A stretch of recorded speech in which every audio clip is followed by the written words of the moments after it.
In a fiery and unexpected diplomatic moment that sent ripples across the continent, Burkinabè leader Captain Ibrahim Traoré issued a stern and unapologetic warning to Democratic Alliance Federal Council Chairperson Helen Zille during a high-level Pan-African summit in Addis Ababa.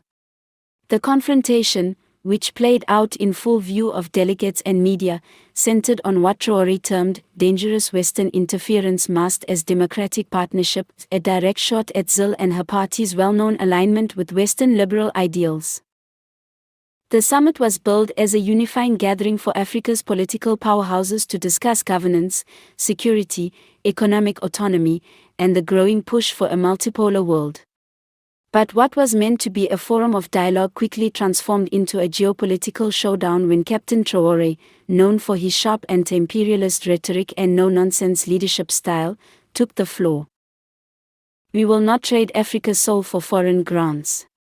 We will not allow agents of the West, disguised in suits, speaking of good governance, to sell us a new form of colonialism," Traoré thundered, staring directly toward the South African delegation. "Madam Zille, you speak of democracy, but too often, it is the democracy of the West that you protect, not the sovereignty of Africans."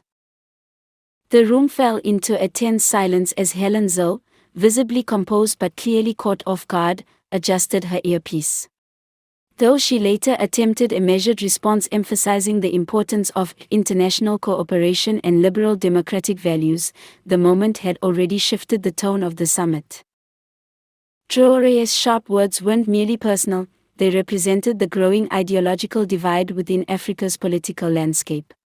While leaders like Zille advocate for closer ties with global institutions and investment from Western democracies, a new wave of Pan-Africanist leaders, including Traoré, Mali's Assimi Goïta, and Guinea's Mamadi Doumbouya, have openly rejected what they see as Western dominance disguised as diplomacy. For Traoré, the confrontation was long overdue. Since rising to power in 2022 following a military-led transition, the young leader has rapidly repositioned Burkina Faso's foreign policy.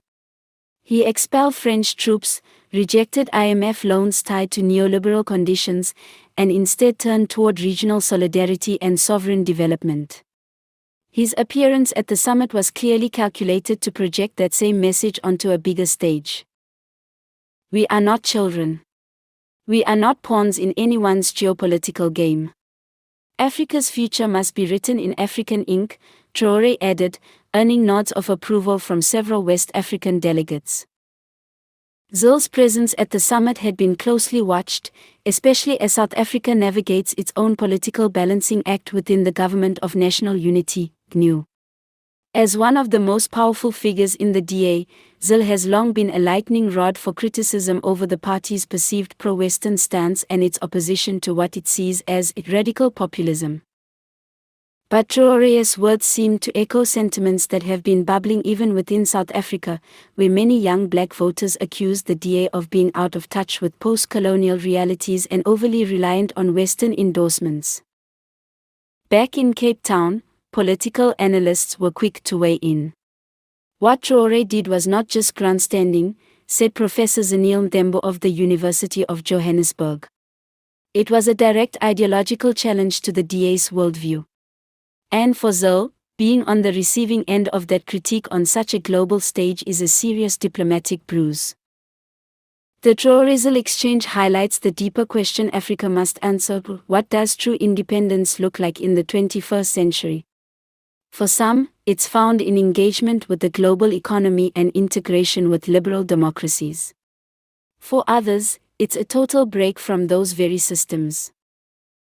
Regardless of where one stands, one thing is clear: Captain Traoré's voice, once seen as radical, is now shaping the mainstream conversation. His boldness may alienate some, but it resonates with millions of young Africans disillusioned with elite politics, foreign exploitation, and economic inequality. As the summit concluded, Traoré left without further comment, his point made. Zille, ever diplomatic, reiterated the need for dialogue. But the headlines were already written. Africa is changing. And the old guard is being challenged, sometimes loudly, sometimes uncomfortably, but always in the name of reclaiming something that was lost for too long: power, pride, and true independence.